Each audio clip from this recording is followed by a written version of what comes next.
Hopefully everybody got fully nourished. Praise Allah. And that we've been reinvigorated to commence with the second half of our summit. So first what we're going to do is we're going to have our brother Farwell Bey is going to come up and present a poem. And directly after, Brother Sharif and our Bey will come and reintroduce to us our keynote speaker for today. All right. Islam. Islam. Islam. Islam. Islam. Islam. Islam. Islam. Again, in the name of Allah, most gracious, most merciful, I rise giving all praise to Allah, honors to His holy divine prophet, Noble Drali. I'm going to be short, and this poem is entitled Unity. I wrote it last night, so if I stumble a little bit, forgive me, please.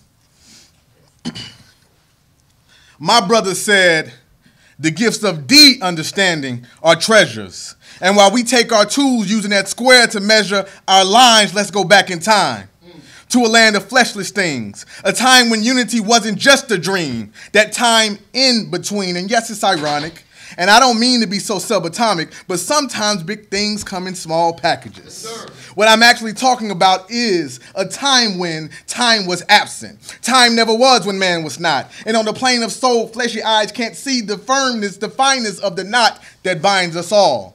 We are one. Yeah, I said it, the numero uno. And you looking with the wrong eye, that's why you don't know. Allah is one, yet He is more than one. Creative fate likes to have fun. So creeping things, beasts, protoplasts, and the spirits of the sun are like poetic reruns. We're watching the same program on a different channel. So don't be enamored by the station, just let your soul glow. In this emanation, yes, sir, Jerry Curl Moores, we are connected like fractals and our ancestors' essence. So let's be what we are. The strength of Allah made manifest. The best unity by far. Peace. Peace.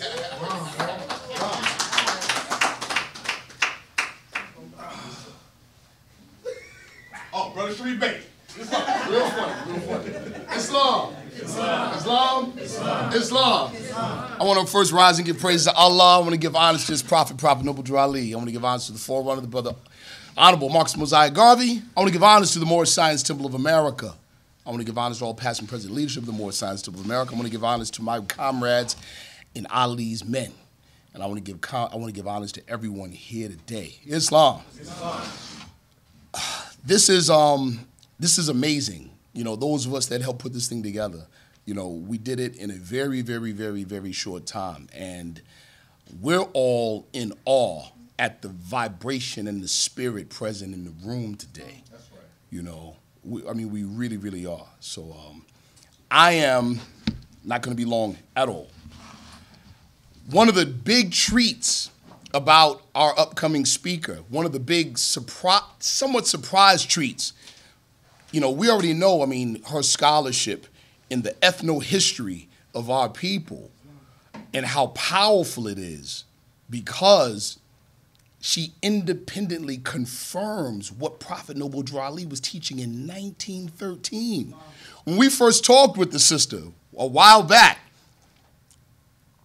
we were talking about these things. We quoted the last sentence in Act 6, right? The Moorish Americans are the descendants of the ancient Moabites who inhabited the northwestern and southwestern shores of Africa. You know, we talked about the industrious acts of the Moors, right? On page 3 of the Holy Quran of the Moorish Science of America. And her words were, wow, that's very simple and poetic language, but it's the truth. And that's not really known.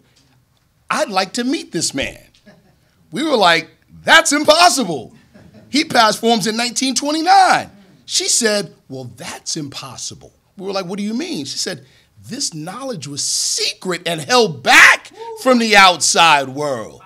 How in the world did he know that? And I'm taking the liberty of quoting the sister. She said, either he was somehow related to those original Arabian tribes, or he got this knowledge from some esoteric means. That's exactly what she said.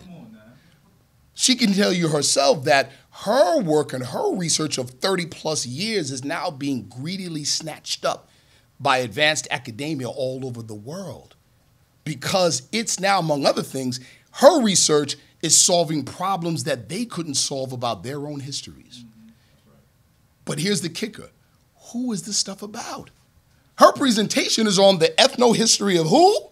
Oh, The prophet Noble Drew Ali said that the keys of civilization was and is in the hands of the Asiatic nations, the Moorish, who were the ancient Moabites and the founders of the holy city of Mecca.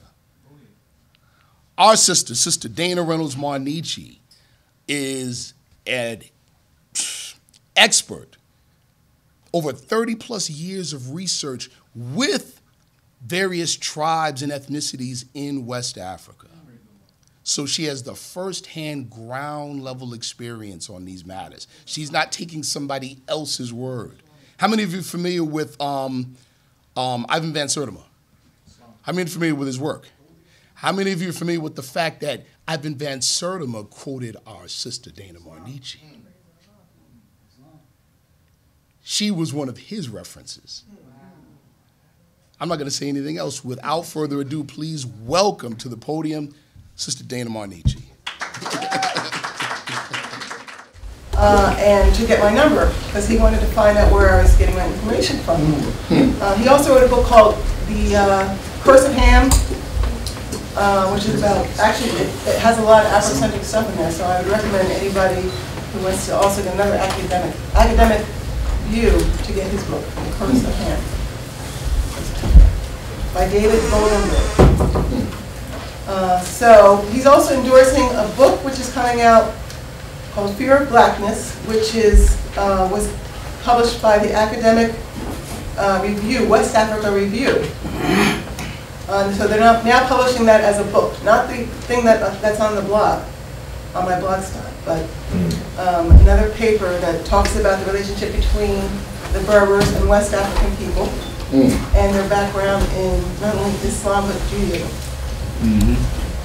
So, as far as I'm concerned, as I was saying before, I'm not racially. I try to link with all my different lineages, but as far as I'm concerned, as far as the people who created early civilization, almost all early civilization was created by what you guys call the Asiatics, and I call it Afro-Asiatics, and I think that's why I needed that.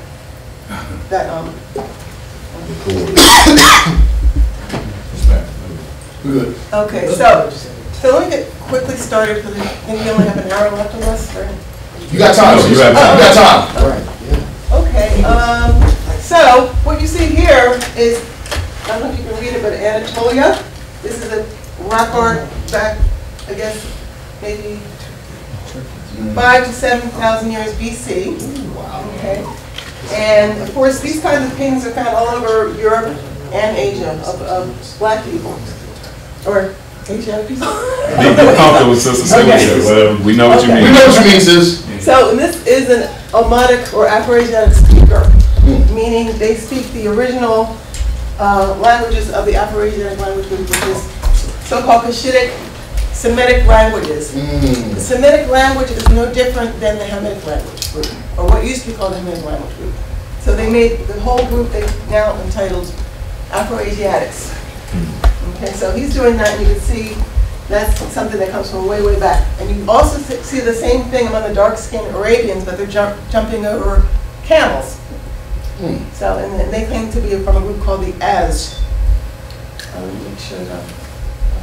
Okay, so this culture actually was the culture that Diop talked about. Okay. Well, so today you find many of the Africans in general are very matrifocal in terms of the woman passes down property and is not necessarily the head of the society, but even though at times they were, especially in Arabia, you have a lot of chieftainesses, warrior chieftainesses. But among the Tuareg too, they're among the most warlike people in Africa. But they are basically the men have to talk softly among when they're in front of women in a lot of places. Sorry guys, I see some looks in the but so among the ancient Semites, they had a mother goddess culture. That's also where you get the European Jewish tradition of having the mother, being important. The woman in their society is very important in the European Jewish society. Okay, so that's what also separates us from or the ancient Afro-Asiatics from other people at that time. So who were the Moors? They were the most talked about people in history. The Vedas were about them. The Hebrew Bible, the Quran, especially Genesis, all totally about the Moors. The Moors were the people called Hebrews. The Moors were the people called the children or folk of Noah. Okay, so no Japhet, Ham, Shem, all people that were, these were all people that came from an area that was situated in southwest Arabia. Okay, southward of Mecca and towards the Horn of Africa in Arabia. Okay, these people had gone into that area back in between 3,000 and 5,000 BC. Okay, so there was different groups of Africans that went there. Actually, there was one group, a very archaic African, big African type that was there in what's called the Ubaid region in Mesopotamia, and they also moved back down into that area. Okay, but anyway, let's see. So the Moors were known first in European documents as the black men, not as Muslims, not as pagans, not as white people especially, but as black people, the Negri, or Niger. So Silius Italicus was one who used it, said, used the phrase Negri Mori, the black Moors. Juvenal spoke of a Getulian, which was another people up in North Africa at that time, as a Moor so black you'd rather not see him at midnight. Martialis talks about a woolly hair like a Moor. And some of this stuff you'll see in J.A. Rogers' books, yes, if you know him, and especially in Nature Knows No Color Line. Nature Knows No Color Line. Jerome, these are all people around the time of Christ, so just the start of AD. Jerome considered Nubians and Moors to belong to the Ethiopians. Byzantines, Byzantine meaning Greco-Romans, that were also settled in North Africa. Like Claudian talks about the Moors, especially the Tuareg at that time, the Nasamones, who are still called Inu Samoni, talks about them making hideous Ethiopian hybrids across North Africa because they were taking Roman women from North Africa. Corpus was a 6th century writer, and he said, he talks about the Moors as being black as crows and that kind of thing, and black as Hades, that kind of thing. So he was talking about the Moors that lived in southern Tunisia and northern Algeria. Procopius also said the same thing. The Vandals were not black like the Moors. And then St. Isidore says, of Seville, which is in Spain, says in the 7th century, I think, that first of all, the Garamantes were one of the Ethiopian races, and that's another people that are not, still some people get confused about what they were and who they were. But he said that the Moors were as black as night, while the Goths or Gauls were white. I forget which one. And then after the Muslim Moors went into Spain, you have the Latin or Mozarabic Chronicle of the 8th century, which talks about how the Moors are so black. They say the color of the Moors was such that the horses in the mountains of Tangiers turned and fled. So you're talking about the same people that St. Isidore was talking about across from Morocco. At that time, the Moors across Morocco, or the people across Morocco, were black. And I'm not talking about black like in here. I'm talking about black, period. And some people don't, they don't think that there's black people. There are black people even in that area. Well, not so much in that area anymore, but in northern Algeria and central Algeria and southern Tunisia, still very black people, blacker than us. The itinerarium Pergunorum was of the Crusaders. Everybody knows Vinsauf, the French Vinsauf. He wrote about the Moors being, their name means black.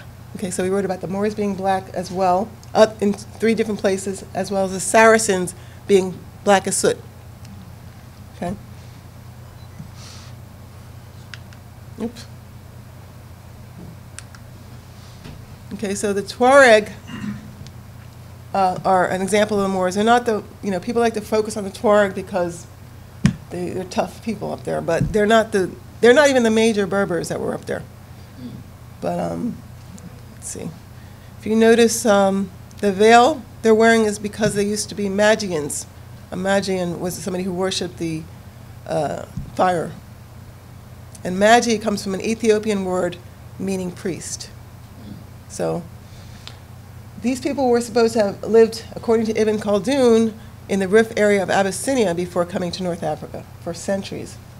And that's why their genetics say that they are related to the Beja of Nubia. Okay. So I just wanted to get that, let's see. So, okay, here's Claudian talking in Bello Gildonico. Okay. Each deceased noble matron is handed over to the Moors. Taken into the middle of Carthage, these Sidonian mothers, meaning the Roman women of Sidon, undergo marriage with barbarians. Gildo thrusts upon us an Ethiopian as a son-in-law, a Nasamone as a husband. The discolored child terrifies its cradle. So he's definitely talking about the Nasamones are still called Anusamani, the Tuareg Kel Anusamani. That's their name. Claudian also says, it's a different translation. The Sidonian mothers in their native land are to barbarians forced to give their hand. This to an Ethiopian yields her charms. So he's comparing the Nasamones with the Ethiopians. That breathed her sighs in Nasamonian arms. The frightful fruits that from the union rise even fill the very cradle with surprise. So Gildo is from the Tuareg word Galidam or Galidama. And that's also related to the word Goliath. The Tuareg chiefs are called Galidama. So Gildo, in this instance, is the son of Nubel of Mauritania, and his brother was Firmus. I messed that one up. So if you go to Wikipedia, we'll see these people in Roman sculptures that people put on there. So it has nothing to do with the Tuareg. Okay, but that's how modern people try to change the facts about ancient Moorish history. Okay, so Nubel and all those people you see, Nassanisa and all the chiefs of the Moors, a lot of them were Tuareg and other people, and they're trying to make them into basically, Mediterranean, Euro-Mediterranean people. So some other important facts. The Tifinagh script they use means belonging to the Finag or Phoenix, better known as the Phoenicians. And they still wear their Phoenician purple. Tifinagh script was the script found on the Canary Islands, which is why the early texts also speak about the black people in the Canary Islands. So they still claimed to come from Canaan,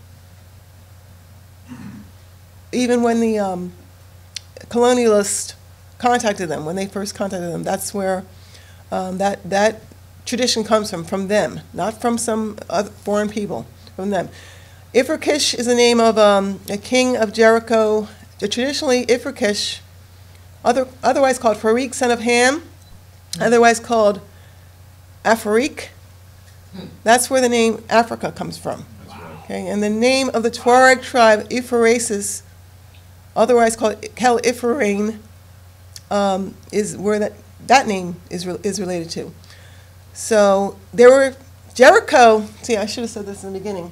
A lot of the places you see in the Bible, in fact, almost all related to the early Hebrews, in the first 5 books of the Bible are related to Southwest Arabia and not modern Syria. Southwest Arabia. And that's why people are very much interested in what I found and what this other man named Kamal Halybe has found, that all these names of the biblical peoples are found in Southwest Arabia, both the village names and the tribal names. So I'll just talk about that a little later. All right, I already talked about this. But anyway, the Tuareg were the second wave of Berbers that went, not even the major wave. So they were great raiders, and they were slave traders too, and that's why you get, like I said, Claudian talking about from very old times, Tuareg taking these slaves, or concubines, Roman concubines. Later on, of course, they started taking concubines from the inner part of Africa. So you find different colors, of Tuareg. The Tuareg that wear the purple or indigo colored veils, veils, and their turbans those are the nobles. The ones that wear the black and white, those are usually vassals or even slaves. Because Tuareg society is divided into vassal castes, which is many of the time is Songhai peoples, who are related to the people called Zagai and Zagawa. Okay, I discussed all that. They're matrifocal mainly, and so are a lot of the other original Berbers. And at least the dark-skinned ones are very matrifocal. So yeah, they talk about the trident god, the trident in Greek mythology. You hear a lot about the trident things, and that's from their god Amon-Nagi, otherwise called Inachus, god of water and god of high and low places, probably related to Shango and Wuhang and Dango, different African deities, which all are the same deity. So, like I said, the names retained among the Tuareg Nasamones is one of them, and they occupied the Gulf of Sidra in Libya, which was the coast of Libya. And they still practice the going to the graves to receive prophecies of their ancestors, like the ancient Nasamonians did. The Assyriani, also known to Josephus as Asurim, and in fact, a lot of these people who I'm going to talk about, Tuareg as well as the other, the Beriberi, are claimed by Josephus and other people to be Midianites, because the Midianites are the ones that colonized Canaan. So you guys use the word Moabite, and I'm going to get to that later, but Moabite was a king of these people, early king of these people. So Maziks or Amazigh is what they call themselves, as well as now people in North Africa who are not originally of Amazigh background, but speak the Berber dialect. So you find, like I was married to what's called a Kabyle. Kabyles are very light-skinned. They live in northern Algeria along the coast, and you'll see most of them look like, either Turkish or Roman, and my husband looks just like one of those on those Roman coins now, with the hair missing here and wearing the olive branch and stuff. It looks just like that now, just like that. And the nose too. And his family actually comes from the ruling family of Algeria. His uncle or adopted uncle was the prime minister, and then his father was put in the position of in charge of the transportation. His uncle in charge of labor, and so they comes from a very powerful family in Algeria. But his family claimed that their ancestors came from Sicily. So, which is true. They can't be related to they're partially related because they dance very well. Some of them dance better than African Americans. Their rhythm is more, and that's not a stereotype, because I know I grew up in a neighborhood in Cherry Hill. It's not African American neighborhood. So, but they have African blood, but the problem is, like, his brother-in-law is head of the Amazigh organization here in America, and he tried to claim to me, and I was always arguing with him, that the Tuareg are not the real Berbers. Okay, that his people in Kabylia were the real Berbers. And what I was trying to explain to him was that Kabylia was colonized by the Vandals, and later by the Byzantines, and by other people. He just looks striking like, I'm not going to say that on camera, because I don't want to get. By the way, it's my ex-husband, and we get along well, so I'm not going to ruin anything. Probably already did. I have my blog spot. But so what I'm saying is there's been a lot of colonization by European-related peoples and Levant peoples, and that's been proven by DNA as well as, oral tradition. Because before the 14th century, there's no mention of fair-skinned Berbers. They're always described as blacks, literally described as black skin or black. Now, you do have a few that are saying that among these blacks there were whites, and they're using the word Biad or Abiad, which is a name for people that look like either have clear skin tone, shining black skins, or look a little darker than me. That's what white means in Africa. And if you go to Africa, of course, they'll call you white. You know that, don't you? A lot of you too. Everybody in here. Because they're not used to seeing people that they'll just naturally assume that you belong to the whites, which is just a name for people that were of a a certain caste of people in certain places. The Mand, even, the Mand people like the Marca and the Wangara, they call themselves the whites. So it's a different way of speaking than over here. So I was a little surprised about that because I had braids in my hair at the time and I was like, okay. But, okay, so Maziks, that's the general name for Berbers now. Amazigh, and the Maziks were an Ethiopian people in North Africa called, they're called Mazika, and they spread to Jordan. They were spread to Jordan at the time. All the people I'm talking about also today were at one time located on the opposite side of the Red Sea.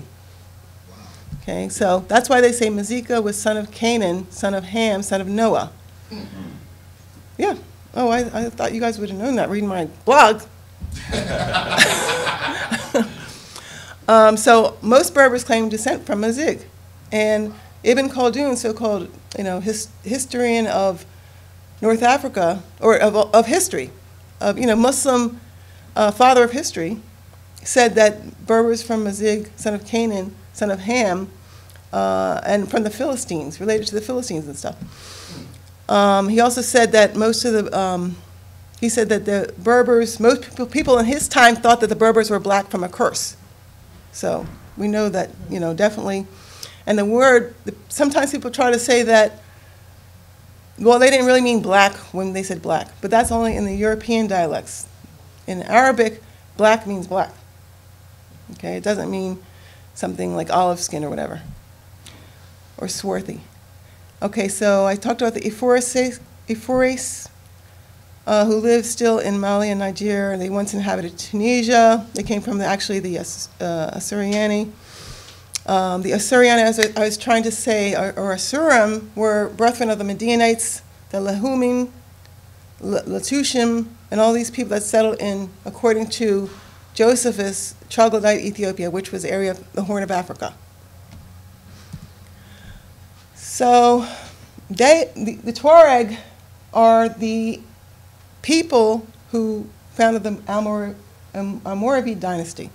Okay, they're still known by their names: Al-Lumadin, Igadolin, Imusafan. I was saying before that the name Iguadola, if you look at the Tuareg are very, in places like the Hagar area and other places in North Africa, Tuareg are actually giants. They're very tall people. And so are the Wodabe, and the Watutsi. So some Watutsi are over 8 feet tall. And that's how a lot of the Arabians were described, and that's how a lot of the Saracens were described, and the reason is because they came from some of those people. Okay, so people think that, oh, they're just exaggerating and stuff. No, some of those people are tall as I don't know what. The Tutsi especially. The Almohads, the Rise of an Empire, says the Tuareg are probable descendants of the Almoravids. The Almoravids mentioned in the primary Chronica of Alfonso X mentions the 300 Amazons, they're called black, and their leader is Nugamat al-Turgiya, meaning the Tuareg, because the Tuareg women were very, just as warlike as the men, and they were actually controlled what the men did a lot. They would send them to war. They said, go fight these people and stuff. But, so that's the Tuareg, the matrifocal. I talked about them. And as you can see, they're not very, very fair-skinned people. Most Tuareg are not fair, but they try to show a lot of times the fairer-skinned ones. And I have nothing against fair-skinned people. My mother is lighter than anybody in here. My brother, my son, lighter than anybody in here. So because we're from mulatto peoples and African-American peoples, or African peoples. But the thing is, these people were not so much mulattoes. Some of them had absorbed, like the Tuareg absorbed a lot of they're, like I said, concubines, but they were not originally, they were originally black. So according to Ibn Rakik, I think he was the 10th century, the first people to inhabit Barbary were 5 colonies of Sabians under Ibn Ifraki, that's Iforas again, king of Yemen, and that they gave birth to 600 tribes of Berbers. So, as I said before, Yemen, or the southern part of Arabia, is where these ancient Hebrews or Canaanites came from. There's an area called Wadi Kanona, in the area south of Mecca and running into the Yemen, which had the Canaanite peoples, or Canaan. And the Canaan named the land of Canaan, or the land of Canaan. So Ibn Battuta also, I think he was also around that time, witnessed the dress, customs, and appearance of the people of Dhofar in the Yemen, and said, resemblance bears out that the Sinhaja and other tribes of the Maghreb are of Himyarite origin. Himyar being son of Sheba, or Saba. And Sabians actually came to occupy both sides of the Red Sea. That's why you talk about the Queen of Sheba, she's said to be Ethiopian, because they knew that the Queen of Sheba, even Solomon sometimes was said to be black. You ever hear that tradition? Yeah. Solomon said to be black. And that's because actually Solomon and Sheba or Saba, the Queen of Saba, were supposed to be cousins. In the Arab tradition, they're cousins. So it wasn't like a question of, oh, Sheba was black and Solomon was, white and Jewish. No, they were both from the same people originally. So Ibn Khaldun, after refuting the theories of others, says the Berbers are the children of Canaan, son of Ham, son of Noah. Their ancestor was named Mazik. Their brethren were the Girgashites, the Philistines, children of Casluhim, son of Mizraim, son of Ham, were their relatives. Their king bore the name of Goliath. That's why I said their chiefs are still named Galadima, or Galadi, or Agwalid. And it was the alliance of the Philistines with the Girgashites and other Canaanites and their war against Israel that occasioned the legend that the Berbers were descendants of Goliath. Now, and also in the Hebrew or Hebraic tradition of Spain, because there are many European, or not European, but Roman Jews that settled Spain as well as original Jews, they always called the Berbers Philistines, or the Tuareg Philistines, especially during the Almoravid period when the Tuareg were there. They just said Philistines. They said the Philistine dynasty, Ibn Said of Andalusia, 13th century, on the Himyarite king, said, they left behind a history of glory well known in the east and the west, in the north and in the south. Of their great kings we name Yareb ibn Qatan, or Joktan of the Bible, Saba ibn Yashjib, or Sheba, Al-Harith el-Raish, who is Rashi, if you know the rest of the Bible, Dul-Manar and Dul-Adhar, who's also called Darius, ancestor of the Berbers, or Teras, or Atlas, who founded the Atlas region, Abu Mu'in Ifricus, who founded or lived in Tunisia. So Tunisia was actually the name of Africa. Africa was the name of Tunisia, not the whole of Africa. So when your prophet, maybe he's says about, we ruled Tunisia, Africa, that's where Africa was, actually Tunisia. And Hannibal himself of Carthage, which is Tunisia, was called Hannibal Afar, meaning the African, or Afarikani, one of these people. So probably a Tuareg. He might not have been, but let's see. Let's see if I covered that.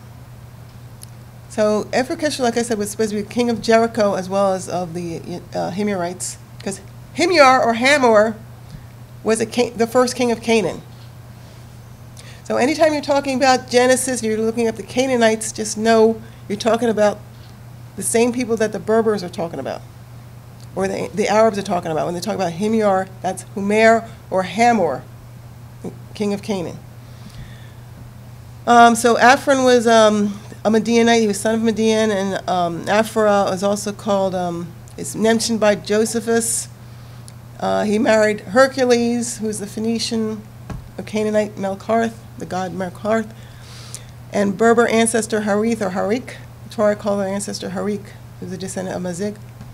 And Diodorus was, like I said, Dul Adar up there. Up there.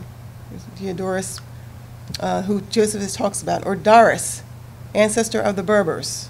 He's also in Greek mythology called Atlas. Okay. So I have all the references for all this on my blogspot. I can't, go into it all here, but like I said, that's why a lot of people are interested in my blogspot, because they said, oh, it all fits together like a Rubik cube. Okay, so just to go over some of the names that are found anciently and modern times on both sides of the Red Sea. The Afer or Ophir Afar, or Afir. He's also called Farain bin Bali. He's a sub-tribe of the Sulaim Arabs further north. And I'll talk about the Sulaim later on. The Hadarab, or Beja. Everybody knows who the Beja are? The Beja? The Beja are the people south of, let's see if I have a picture later on. In Nubia, you see them with the wild hair. They're called the Fuzzy Wuzzy sometimes by the colonialists. They have the spears. You know who the Nubians are? Yes. And you've seen then the pictures of the Beja. Well, anyway, they're the ones that are called, they call them Cushites, but a lot of them actually also came over from southern Arabia. There's a Samal, or bin Samal, the same thing as Somali, who in the north lived in Babylon. They lived in Babylonia. So scholars think today that their name Sumuel is Ishmael, because Sumuel had tribes among them called Kedarites, or Kedar. Does anybody know who the Ishmaelites were? Yes. Okay, just want to make sure. Because now I'm going back to basics. If you don't know who the Ishmaelites were, they're the people who were like counter to Israel and Ishmael. And these people, Israel and Ishmael, were actually the same people, but we'll go into that later. They just split up into different tribes. So you also have the Mari, and I'll go through the Mari of the Kuda Himyarites, and they're found on both sides. The Makir, the Kala, or the Falasha, they're the same people as were named Azd, who were followers of a man named Muzekiah and Sarifa in their legend, who turned out to be Moses and Zipporah, who left Meribah. In the Bible it says Meribah, but in their land it's called Marib. Marib is where Sana'a is now, Sana'a in Arabia, in Yemen. Okay, so now there's different people occupying Yemen. There's both black or blacker people looking like Ethiopians, and there's fair-skinned people looking like Syrians there too, and Iranians. People that their ancestors came from all over. So Arabia and North Africa, they're all mixtures of different people. Not all of them are dark skin like I'm talking about, but the ancient ones were, and I'll talk about that later. All right, okay, so there's the Huber, who we'll talk about, the descendants of the Yahar or Yafi bin Kased in the book of Jasher. And those are the people that were called Kazdim, like Ur of Kazdim, or Urfaxad. The Kazdim were the Chaldaeans, according to Josephus and other ancient historians, or ancient observers. Okay, so here's the Arabian people called Yahar. They live on both sides of the Red Sea, but these are the Arabian clan, and they're actually part of the Yafi bin Kasid, literally today. That's what their name is. But anciently, they're also called Yafi bin Kasid.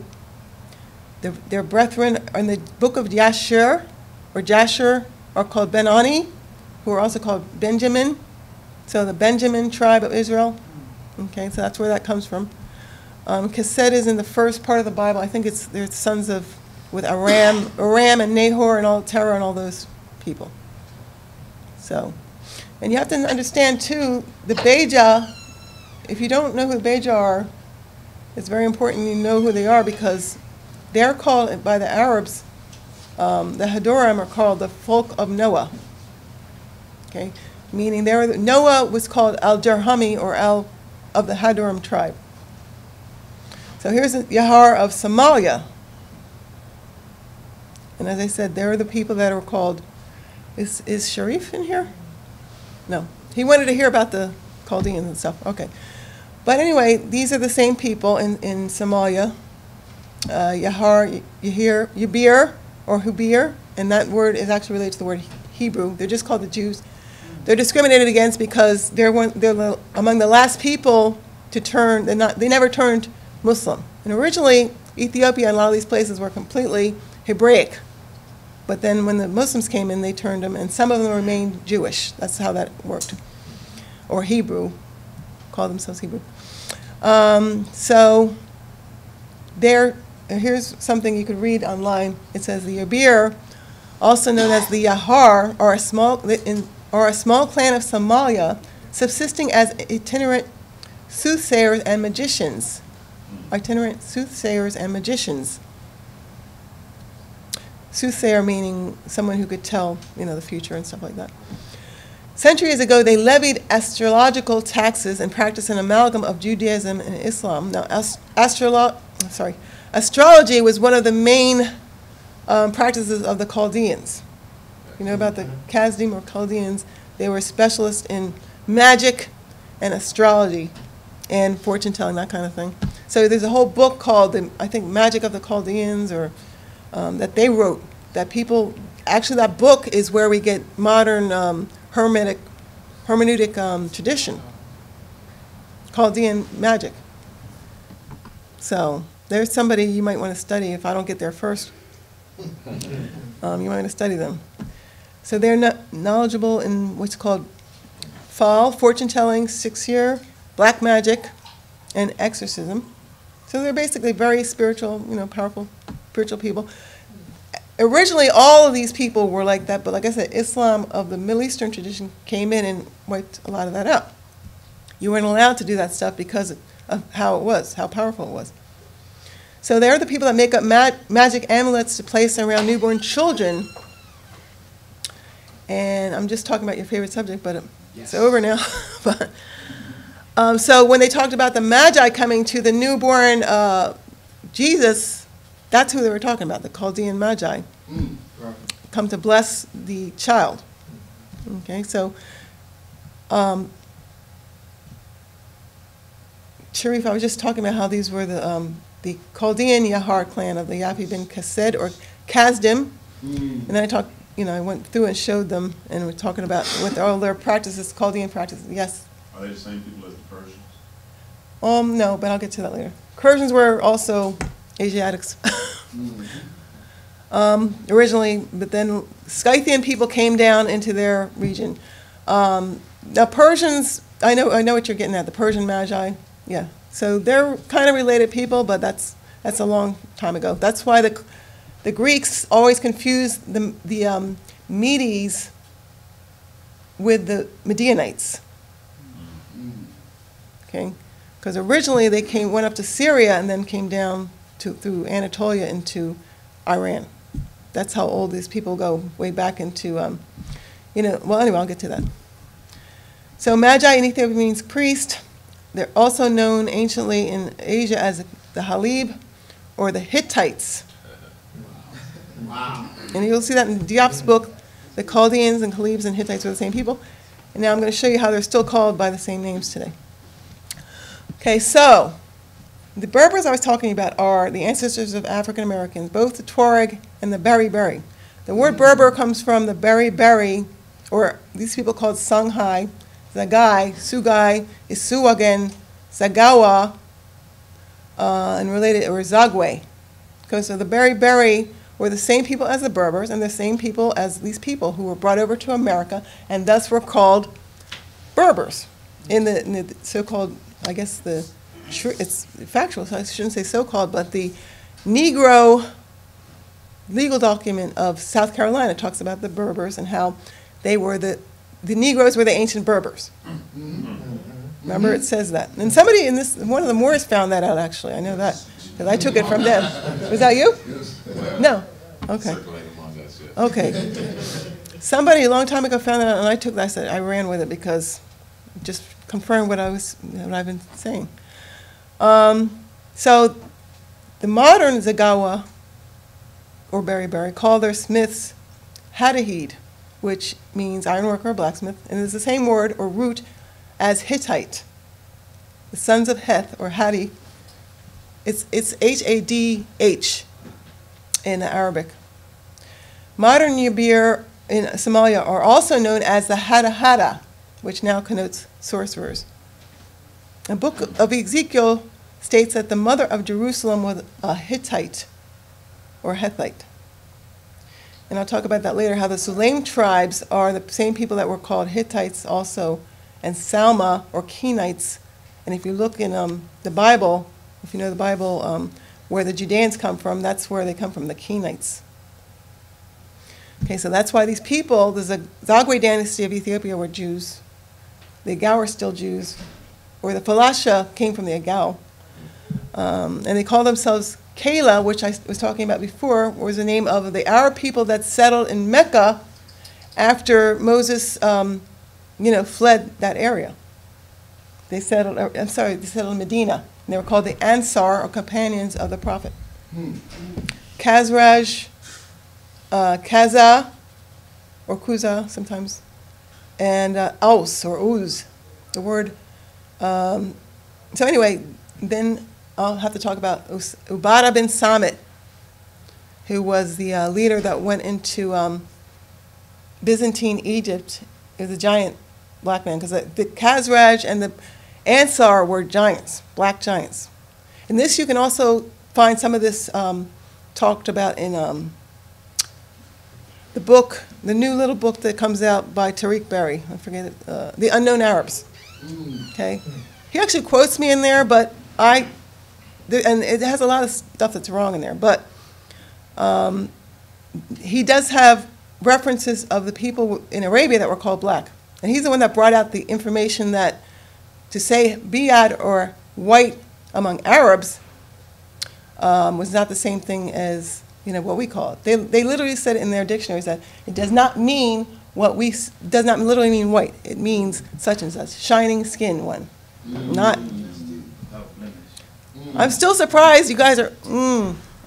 Nobody's reading my blog spot. I'm like, that's why I put that information in. But anyway, the references are all there about what I'm talking about. So blacksmithing in central Sudan is dominated by the Halybe. We just talked about them. The Halybe or Halybe, the Greeks called them Halybe or Halybe in Asia when they were there, which is the Arabic name for Aleppo. That's historically, this guy's saying, that's historically the blacksmith may have Syrian or Gypsy lineage. That's because the Gypsies also claim to come from Tubal Cain and from Africa. The real Gypsies claim to come from Africa, even today. Some of them quote my stuff, to tell you the truth. In ancient times, Chaldaeans, or the Khalid, Beni Khalid, and the Halybe and Hittites, or Hadahid of Asia Minor and Syria were considered one and the same people. Okay, so I was talking about Gypsies. Okay. Now this is not, oh yeah, no, okay. Let me just show you. So in ancient times, in ancient times, what happened was a lot of the people that were along the Nile, people who worshipped deity Nu, and in Egyptian texts it's called the Ark of Nu, the story of the Ark of Nu. They moved into this area, Southwest Arabia, and they're called Sabians, Himyarites. But their original names were Israel or Yisrael and Canaan or Kanuna. So this is the area of Wadi Kanuna. And here you find a lot of the names here, you won't recognize them, but the Mara, I talked about how they're also found in Somalia. The Mafia, I'm going to show you the picture of the Mafia or Mafia people. The Yafi, see they're right across from here, the Horn in Somalia, still there. And Sana is where Marib was, or the Mariba of Exodus. So these people, when there's a basic tradition among Arabians or Muslims in general that talk about, like I said, Amr Muzaikia and Zarifa, or sometimes called Tariqa el-Himyari. And this turns out to be the same story of Moses and Zipporah, the Cushite.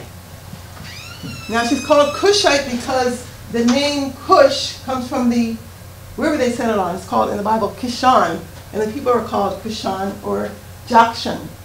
So that's why they talk about the Jakshan and the Midianites. And Joseph says these people all came over here and settled in Berberia or Troglodyte area of Africa. This area is called Berberia, by the way. Berberia, not Barbarian, but Berberia. Because the Berry settled there, and that word, believe it or not, is probably related to Hebrew, the word Hebrew. And that's why I was talking to you about the Hubir or Huber and the Ubir or Yafi tribes and their relationship to Yafi ben Kasib. They're still called Yafi ben Kasib. They're mentioned in the book of Yashar, which is an ancient book of the Hebrews. So all I'm telling you is what's already there. It's not Dana Marniche that's making this stuff up. I'm getting it directly from those people, and also from this European scholars, Western scholars, who just have not figured out, why all this stuff doesn't make sense, because they cannot find ancient Israel. They cannot find any of the places of Syria. I mean, in Syria, the place names of the people in Israel, and they in fact say that the tribes of Israel were lost, which they're not. Wow. 5 people. Wow. And you know what? 10 years ago, I would have thought that was crazy. But the sad truth is that that's how distorted the history of the earth has become. Yes. Really? Surprise, right? Wow. So the Israelites came from a place called Canaan, Wadi Kunana, and here you find the tribe of Dawas, who come from the Dawas here, and I'll show you them in a bit. Dawas is mentioned as Yeush, the Edomite, and there's the Az people that were there. I think this is from the 6th century, or Muhammad's time, around where these tribes are. But anyway, so after these people left this area, the followers of Moses and Zarepha I'm talking about, or Iforas, they went into this area and to this area. And then later on they moved northwards and around the Aegean, where they're called the sons of Japhet, meaning spread abroad. It means, the word Japhet actually comes from the word ta, meaning the hammer. It's the same thing as Jupiter or Thor. It's the same thing. So what happens, we're talking about how these people were split apart, by the hammer. Wow. And, wow. Yeah, you'll find out. But anyway, all these tribes are actually, you don't know it, but these tribes are actually biblical names and names in the Quran. Saleh, it's called Sheila in the Bible. Okay, and these people are still, they're dark brown color. Bara, Shamara. So these tribes, Kudah and Az, travel north. In Saba, there were 2 important peoples, the Kalan and the Joktan, or Katan. In the Bible, they're called Joktan. So the Kalan were Az people, and other people called Madij. And they went north, like I said. Now, the myth, allegory of Ham, Shem, and Japhet comes from Hamron and Shamron. Shamron meaning the shepherd people, or people that were, the Shamron are still, the name of people in, I think I need my, the charger. The people that are in charge of the agriculturalists, you have across Africa, what are called client tribes, and they're protectors. So the Tuareg, for example, they have the vassal classes of the Zagawa or Wangara or man people. And in Arabia they had the same thing. They had people that were the smiths, agriculturalists, and miners of these protectors, which are the nomadic people, pastoral nomads. Oops. I just put it like that so you can still see. Now, do I need, can I do this or no? I guess not. Yeah, just still. Oh, okay. No, I can't. Point it at the computer, right? Okay. You got the word for the education. So I go up. But I just wanted to tell you that the myth of Shem, Ham, and Noah has nothing to do with different colored people. It has to do with their lifestyle that these people have today in the Sahara and Sahel and Sudan, northern Sudan. In fact, all the berry, are found all over West Africa and then, the Guinea coast, along the Guinea coast. And like the Tuareg too are found in Guinea-Bissau and Burkina Faso. Mm-hmm. So, does that work?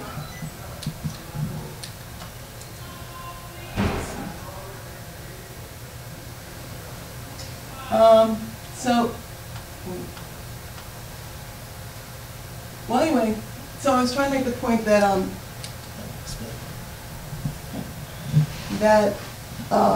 Arabian and the ancient Arabian and modern African people have the same custom of societal, stratification, shepherds or protectors, and it's that kind of stuff. Mm. And then the agriculturalists or smiths and miners and the people that make the metallurgists, and then you have the slaves, unfortunately. So that's how a lot of African societies were, and that's also the same thing that was in Arabia. So Shimron were the protectors. Hamron were the people that worked with agriculture or the vines. That's why you see in the Bible, the story of Noah, he's, Hamron, meaning, Noah got drunk and his son did something, saw him naked or something. Yes. So that allegory comes from that, from the word hammer or ahmar, before it came to mean generally people of European background, because that word came to mean slave. Wow. The word ahmar meant slave, but originally it came from the South Arabian word meaning grape. So the grape and the vine, Hamron and Shimron, that's where that comes from. So I have, like I said, I have all this in the blog.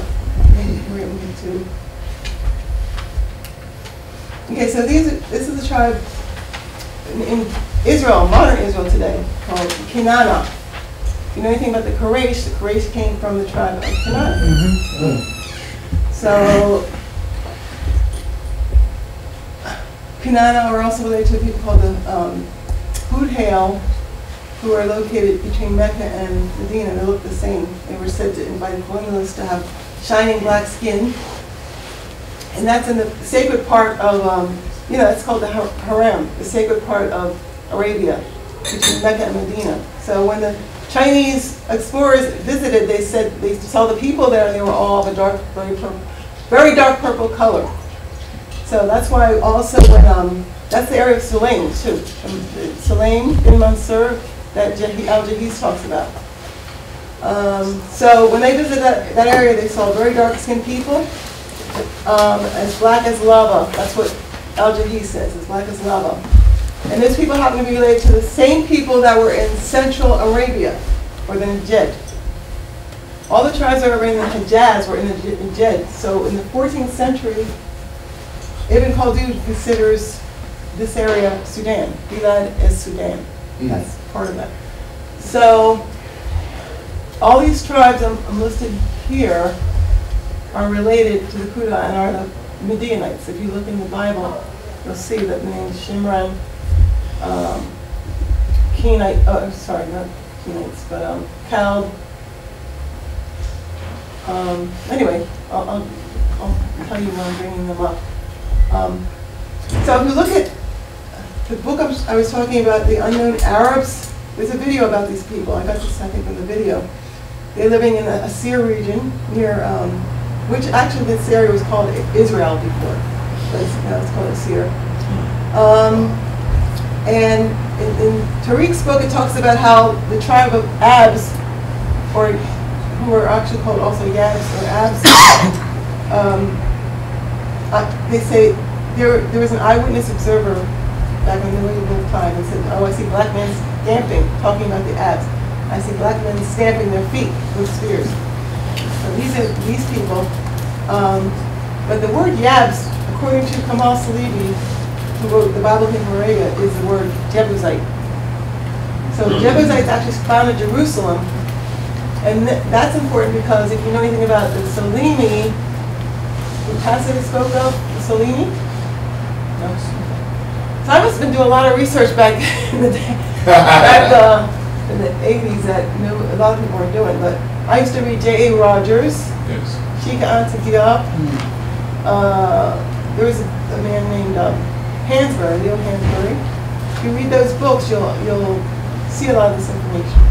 Those are classic, black classics. You won't see that in Dr. Clark's books. Dr. Henry Clark, whatever his name. The guy that came up and yelled at me for saying this stuff at one lecture one time. Wow. So you won't see it in his books because, they're very Pan-African, but they don't include black Asians, Asian people. Like you already know. Right. Okay, so here's some Mahra and people of Hadramaut or southernmost parts of Arabia. The Hadramaut here are visiting this. There's 3 Hadramautis here and they're visiting Indonesia, or settling in Indonesia. And here's the Indonesian one. But you can see they look like just like the Ethiopians, right? Now here's the Dawasir tribe I was talking about of Central Arabia. These people are described as black giants, and they're very, they're very tall and very dark, black, in fact. And so those are the people that of the Azd. They still recognize themselves as the Azd. So when the Azd moved north, these tribes of Khazraj, otherwise known as Gezer, Aus, or Uz, the biblical Uz, and Haza, or Hazo, if you look in the Bible, there are sons of Aram. They brought that name Aram up there. And also further north, they were called Nabateans.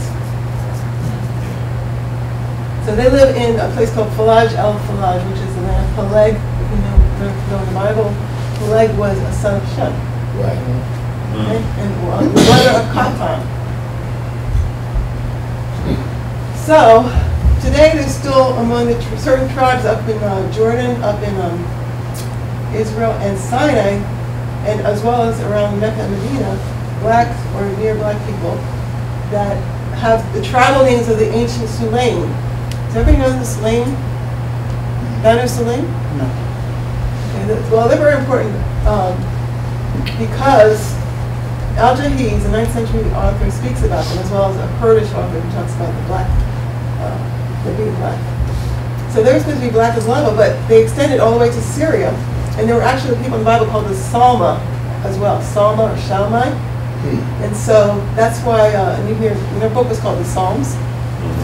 So many of these people still have the names of those people that were called Salmai, Salmai, or Shalmai. They still call themselves in certain areas the Salamians. And the Salamians were actually, in the Bible even says Salma was, in one place, he's the son of Manasseh, the Israelite. Other places he's the son of Nahshon, or other places he's Caleb, son of Caleb, who is Cal, the Banu Cal, and also in that area. So this on the right here, these are Hawite people. They also live in Tehama, which is further south. And their ancestor is Haywat bin Ham, whom certain scholars have said, or Polybius authors have said is the same word as Hivite, the word Hivite, which I actually figured that out myself before I saw that. But so they're the Hivites, and the reason I know that is because they're closely related to certain other people called Cain or Kenites and Hamathites. So I know some more about the Hamathites, but that's where also we get the word Ham. Yes. So, and the Hamada are still there too, and they're found among the Harb, who are also a dark brown people in that area. Oh, sorry. Because I know. It's all good. I put it on the radio. Okay. Thank you. No. Can you hear me? What's up? Yeah, I got you back. I got you back. I'm sorry.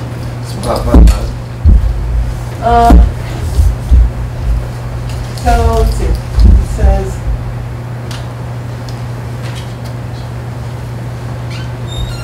Oh yeah, so I even have it here. It says, and Robinson or Eli Smith has shown that this word, this is somebody writing in quotes actually, it's not my word, right? And Robinson, or rather Eli Smith, has shown that this word, Haywat, corresponds closely with Hivite. So that's in a book called Kadesh Barnea, written in 1884. So the Hivites, Hamathites, Salmites, or Shalmai, Manasseh, or Mansur, which is the medieval name, Sulaim bin Mansur, Kenites, or Al-Kain, who were a branch of the African Himyarites. See, all these people, like I said, came from the south and came up northward. In the Jewish or Hebrew Targums, the Shechemites are supposed to be the Salmanians. So that's why, anyway, the Shechemites also were down south. And Kamal Salibi also mentions that this village is now called Al-Kashma. And also the Beit Lahim, or in the Bible they're called the Humim, brethren of the Midianites. So the Beit Lahim found in Bethlehem. That's why it says, in the Bible it says Salmai found in Bethlehem. And in ancient times the people were called Solomonians, or Solemians, S-O-L-Y-M-E. Halybe. So, is everybody following me? Islam, yes. Yes. Sorry, because it's so much information. Sorry. So, there's a man named Moshe Gil, who's very well respected Israeli linguist and historian. He says the Targum, which is the Hebraic commentary on the Bible, calls the Canaanites sons of Jethro, Salameans, the sons of Salma. So the Salameans, like I said, were the ancient peoples. They're also, like I said, today's people, but they are mentioned by early authors like Pliny and other ancient Greek authors in that same area where these Hawatite people are now. So that's another way of saying that the Al-Kain, or Canaanites, were descendants of the Midianites, Jethro or Reuel or...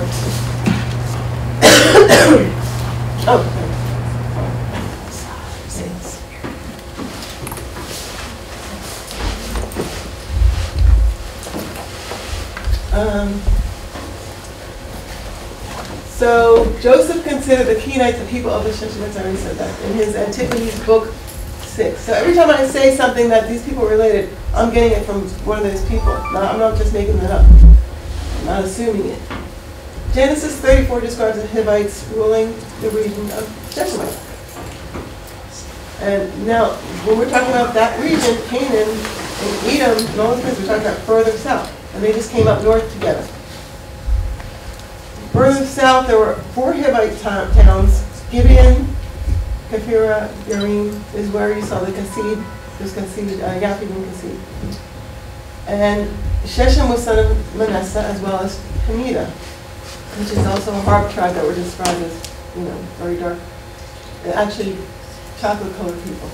They call them, some colonists say chocolate-colored people with bushy hair. So you'll see this in Joshua 17, in different books of the Bible. These people are all related. Shechem is also called son of Hamor or Himyar, the Hivite, because Hamor or Himyarites were the Hivites, who were sons of Canaan. So it's just repeating all again and again.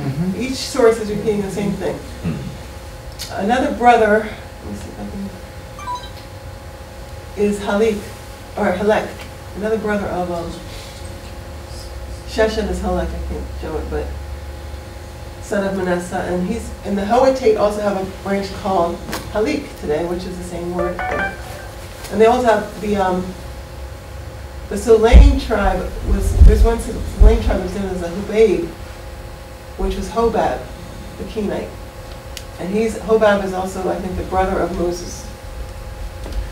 So, as we see here, Hobab's a Kenite. We have Salmon, the father of Bethlehem, a son of Caleb, the son of Hur. He's also said to be the father of Boaz and the Netuphathites. These are all Judean peoples. Okay, and this is the verse I'm going to show how these people came over as very, the same people. Okay. All right, and here's Madij, probably related to the tribe of the name Median, because, and this is, if you look in the book, The Unknown Arabs by Tariq Berry, he talks about how in the 12th century, an Arab writer, Ibn Rabihu, wrote, of Cordoba, wrote about how the Madij in the 8th century said, "A fair-skinned Arab is unthinkable and as rare as the 7th wonder of the world." Wow. Yeah, you guys have to get that book. Here's another Mahra. Here's the Keturah, or Beit Ketir, who crossed over. They're located in Hadramaut, the very south of Arabia. Right across from, and Arabia is less than 20 miles from the Horn of Africa. So why are these people going to be different? None of them are different. Right. They're not. Right. Doesn't make sense. Yeah. The same people, but, And these people, though, by the way, speak the ancient Sabaic languages, not these right here in South Arabia still speak the ancient Sabaic or Himyarite languages. And they claim, it's them that claim that originally they came from Africa. in remote times, they came from Africa. And I have writing of colonialists that says that their tradition is that. So here's Hamayam's son of Lotan. In the Arabic tradition, he's called El Yatan or something like that, because he was the inventor of the lance. So he's actually not pure Arab. He's mixed with something like, just to show they're still dark. Okay, the Sabians are mentioned by Strabo as dancing with swords, like the people across in Djibouti, next to Somalia, still do. The women dance with swords. Okay, so we still have that. And as I said, that Somali, and these are Afar women, by the way, Afar, who are called Ifrouan in the Bible, and by Joseph. These are also in from Hadramaut, these Jews, meaning they're the ones that remain Jewish, because most people have been converted to Islam, but before that they were either, had different causes, or they were Christians, because the first Christians were also from these people, called Manaans. These Habariya, though, claim descent from Bahila, who in the Bible is called Bilhah. And in my blog I show how the tribes of Bilhah are still under the same names, or the children of Bilhah have the same names as Bahila, but they're known as Bahila in Arabia. So Bahila was also from the Azd. And here's the Kayla, or like I said, they don't like the word Falasha, so you're supposed to use Kayla. I mean, they don't like Kayla either now. You're supposed to like Beta Israel. That's like Beta Israel. So the Beta Israel were originally from the Agal Ethiopians, who are now mostly not Jewish or don't claim Judaism, because it's much discriminated against. But anyway, it's their dynasty that was called the Zagwe dynasty.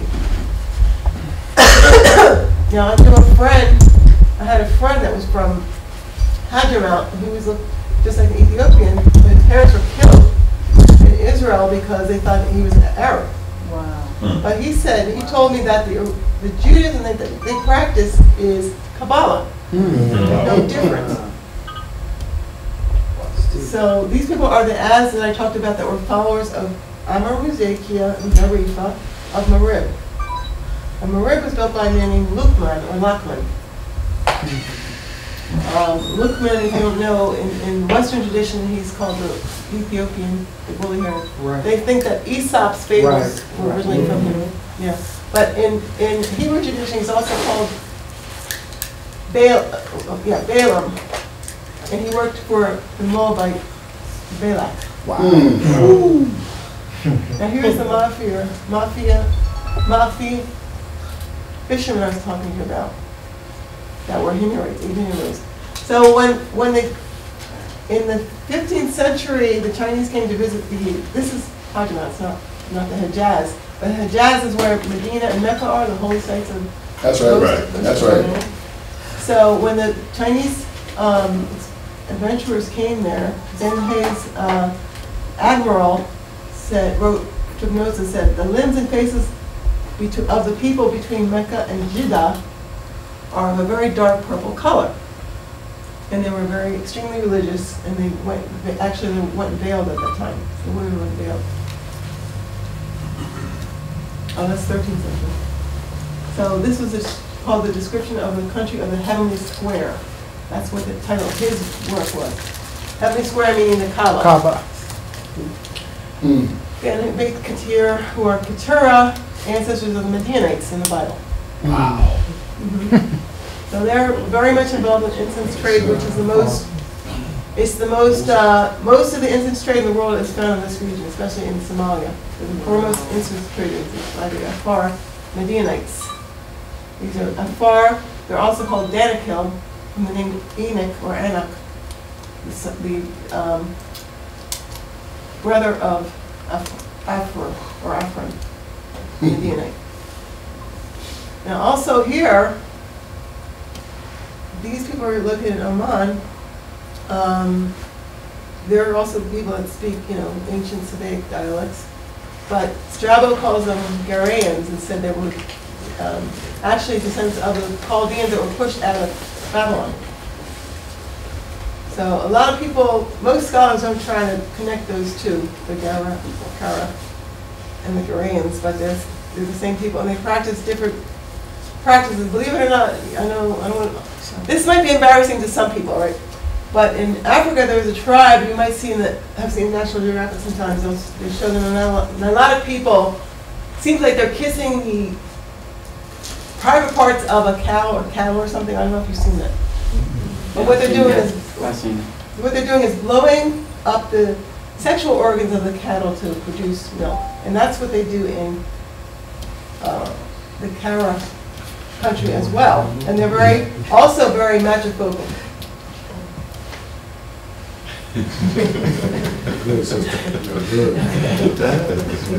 Oh, am I going back to you? Yes. Oh, sorry. Okay. So, and you see, like a lot of these people look Ethiopian, but the Dower Seer look different. They don't look different. They look like some of the Nubians today, like these, and other people that we might not have seen. They have some very giant Nubians. And those people came down with the Midianites, the Khazar or Jazar, Khazraj or Jazar. Josephus calls them Jazar. In the Bible, they're called Gezer, G-E-Z-E-R. Okay, so my point bringing all that up about the Berbers and the Chaldeans and the Nabateans and all that. The Nabateans too, like I said, were the northern branch of the Az, one of the northern branches that were located in the region of Petra, next to Sinai, and Jordan. So the early references to the Nabateans or Nabit is that they were black in color. Okay, so the word Nabit came to mean black, and that is written about in this guy I told you about that's actually endorsing my book, the Jewish guy that founded the Jewish college. He that kind of thing's in his book about the Nabateans and the fact that Kedar also came to mean black. So that's what you find also in Tariq's book, The Unknown Arabs. You have to get that one. About how the Kudar in medieval times, and Ibn Jahis talks about how the Kudar Arabs related to Quraysh were always called that because they were black. The pure Arabs, meaning the noble Arabs. Kudar Said means noble or sir, because the original Said actually is related to a word meaning black. So when I first heard this stuff, I was like, you know, some exaggeration, but it's not exaggeration at all. I found later. So the first people, according to Ibn Rakik, to inhabit Barbary were 5 colonies of Sabians who said that. And here's the Tuareg. Now, this to me doesn't look like a white man. It looks like them, right? It looks like a Philistine should look. A tall African. You can't see it real well here, but the guy that wrote the book Kamal Salibi, the Battle of King Arabia, says the word Falash is probably related to that word. Because the people that live in that region now, they're still called, people called the Al-Falesa.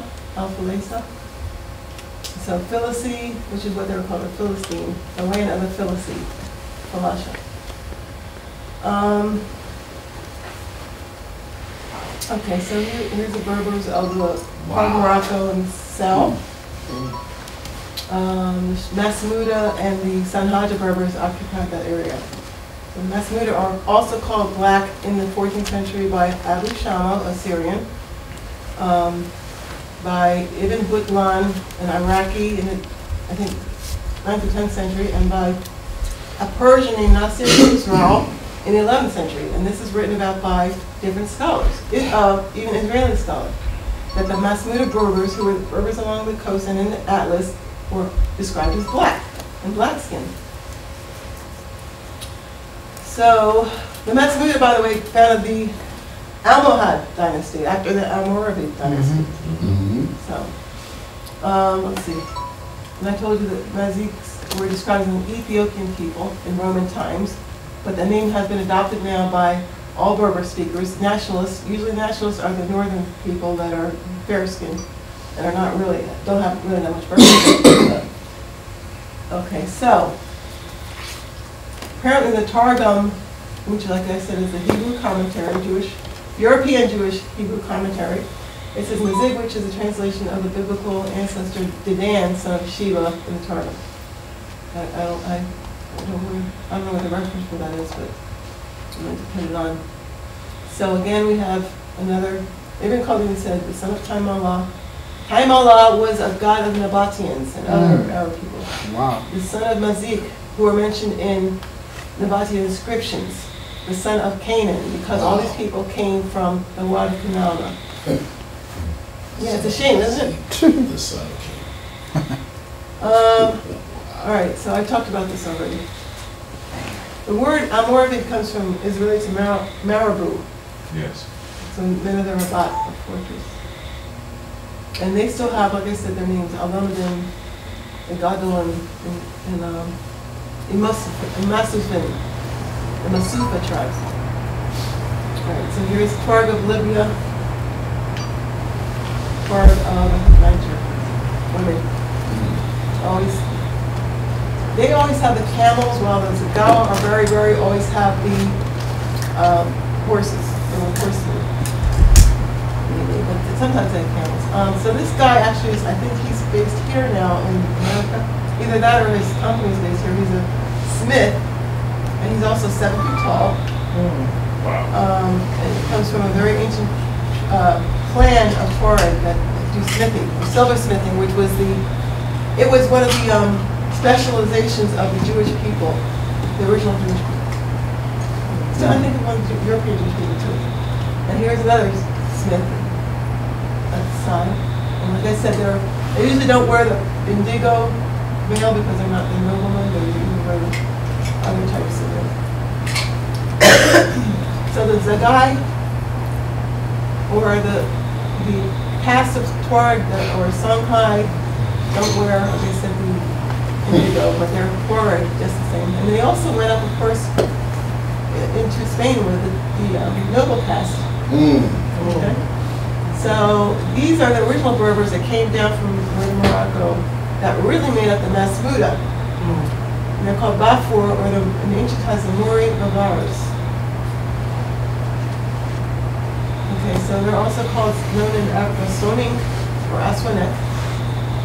Wangara, Heldera, Yarama, Jarma Sankai, Isuagan, Nagawa, and these are the people that, according to the Portuguese writers, founded Carthage. They said they were the Phoenicians who founded Carthage. Right. They call themselves the Berber. Wow. So they also originally were, like I said, considered Jews.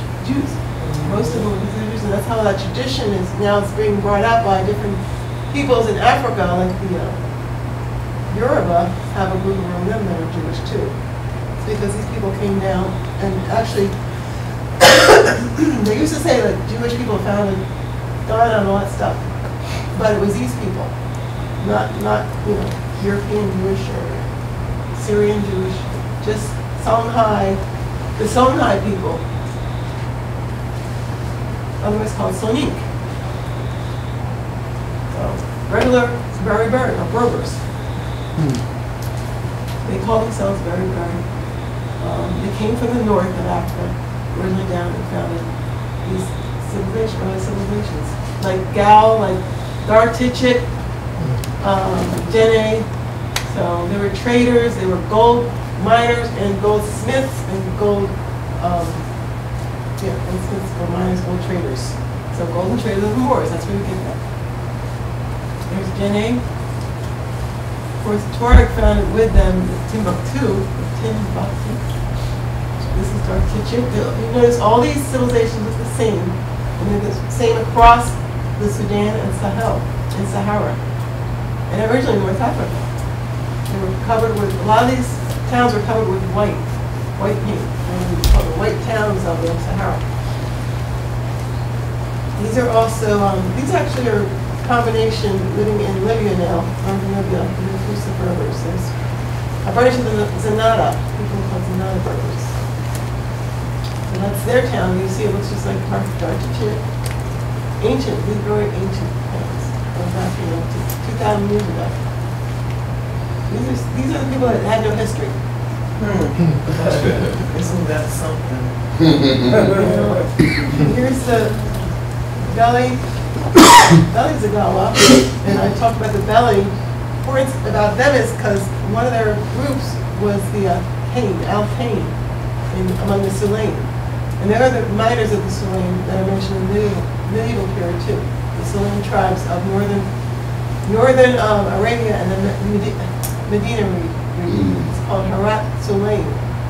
But they also stretch between Jordan, the Dead Sea, and Mesopotamia. Wow. And they're called Salomeans, Salini, or Salma, the founders of Jerusalem, both in, actually there are several of them in the south, and there was one in the north later on. But these people fought against the Greeks in their mythologies. And here's the kind of very. Okay, and here's more very of Central Algeria. They speak a language related to the ancient Rif dialects, Rif of Morocco. The Rif region of Morocco, which is Tangiers, Mauritania, Tana, across from Spain. So those are the people that Isidore was talking about when he said the Moors are black as night, while the Gauls were white. I heard some of their songs, and I definitely recognize the melodies and the cadences of their songs are similar to some of the backwood churches that I visited. That's why I put that up there, so people would know. I thought, was it just my imagination? So yeah, Merzik in north of Libya. Now, if you look at the ancient Sicilian Moors, they also, when they were kicked out into another part of Italy, some of the Moors had names like Marzouk, which is the name of these people. And the Tuareg also live there too. These are the people, like I said in the other presentation. Gaddafi was working with them, trying to help them out, but then they got, I don't know if they got kicked out, but they got beaten up a lot. And they face a lot of discrimination now in Libya. Here they are in Chad again. They're horsemen. So when they went up into Spain, they were called Dinettes. Or the horsemen came to be known as Dinette. And just to let you know, I saw these people in my dreams before I even started studying this stuff, and I had to find out who they were. So that's part of the reason why, I thank my ancestors for showing me these people. So again, Tubu, Bahrain.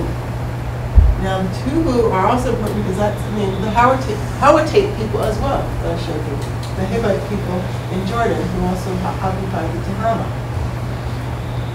Originally, this name is a group of people also called the Ma'in or Manaeans. And in the Bible, they're called Maonians and Ammonians, or Ammonites. And I was saying that the Ammonites had a king named Moab, or U'abba, and that's like the name Moabite. So when the medieval writers talk about the Moabites, or Muawiyah in Arabic now, Muawiyah, the descendants of Muawiyah, the Moabitarim, they're talking about these people. The Moran people. These are all related people, very. Descendants of the Canaanites I was talking about. So these are in the, they came from the north to central Algeria. And also, these people were part of the Hausa. So that's why many of the features of the Hausa towns and cities were similar to that of the Zagawa. And the Hausa merchants, what was I going to say?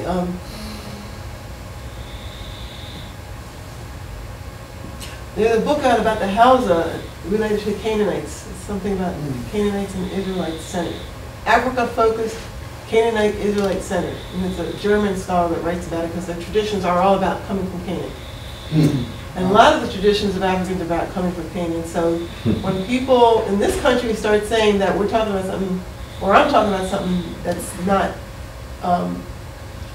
accepted by Africans, that's not true. That's not the African way. The Africans are the ones that have those traditions of coming from Canaan. Wow. Yeah, because oftentimes people will try to dispute that by using DNA tests, and they will say, well, my DNA traced to this tribe and that tribe and that tribe, but they don't realize that those tribes themselves have traditions of having come from Canaan. Oh, of course, yeah. The Africans are the ones that come from Canaan. And we, to the extent that we have African blood, it is the extent that we come from these people. But it's not African Americans and not Africans that come from Canaan. I haven't seen that a lot. I don't know where that comes from. But so Imaraguin, these are the Imaraguin or Sonic of the Atlantic coast, the fishermen of the Atlantic coast. As you can see, they look like the fishermen of Aden I just showed you, the African Himyarites, same person. That's what I say all the time. So lost history, but now it's returned. So thank God. So here's the Muslim again. They're all the same people. So they went to Spain as not Berbers, or Berber, and they had places there all over Spain, all over Iberia. But of course, black people and Moors were supposed to be different people, right? Look for a book on the Moors as black. Black skin anyway. Yeah. That's right. The word Moor did not mean Muslim. The word Moor meant black for years, for centuries. And the early Moors were Berbers before they became, also sometimes Arabs are called because, like I showed you, the original Arabs are black too. But, yes. Could you speak on the idea of Moor meaning Westerner and where that originated? Well, what originated is because the Amorites, or Amaru, otherwise known as Nabateans, in the Assyrian records, worshipped a god named Muru, also known as Murugan in India, and Murungu in East Africa, storm god of the mountains. So we know him as Mars today. Wow. But that's why you see in Nona's book, named Greek or Greco-Roman writer of the 4th century, wrote about Moors being the sons of Mars.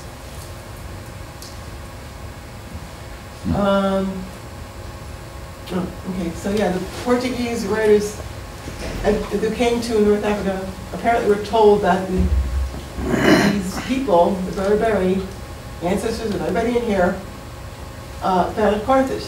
So we should not be blamed for that, for saying, called Afrocentric, or called radical, for saying that the Berbers were black and were African Americans. I mean, were so-called Negroes or people of Nigeria were the same people, and they founded Carthage. That's what early writers say.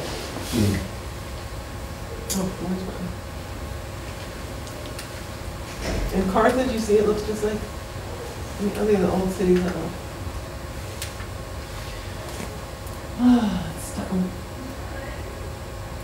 that the last one? Maybe it's the last one. Oh, I got through it. Yeah, I didn't think I'd be able to get through all this. That's why anyway, I just want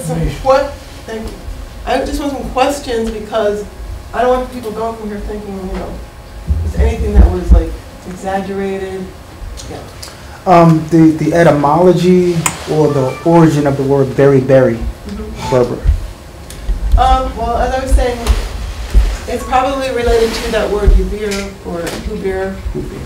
Just because the Zagwe or Zagwe in Ethiopia were called Berry as well, or Eber. Yeah. So, and I got that from an associate, Bernard Lehman, who wrote the book Queen of Sheba.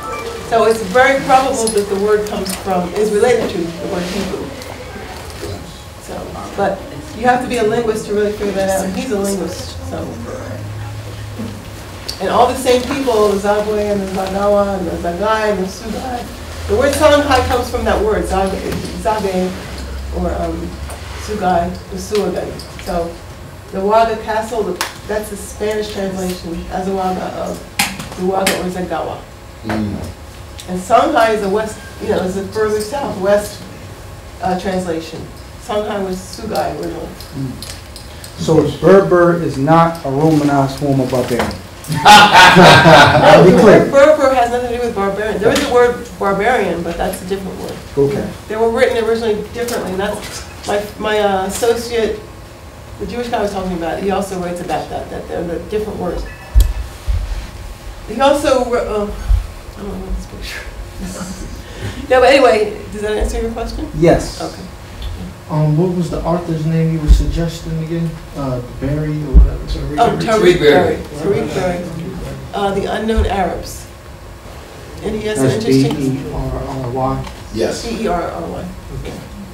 And he writes about, the different tribes that were called black and stuff like that. And that's how I figured out which tribes were, that all of them were actually black. Because all those tribes that he names were related to everybody else. So, You remind me of Drusilla Houston Dungy. Have you read her book? yeah. She was one of my inspirations. Okay. So her, J.A. Rogers, Diop, who else? J. Johnson, his last name? Origin of Man, God, and Civilization. Origin of African Civilization, something like that. Those were like the main ones. Question. So, I'm trying to get some clarification. Now, the Berbers, are they the same people as the people who are called the Lost Tribes of Israel today? yes.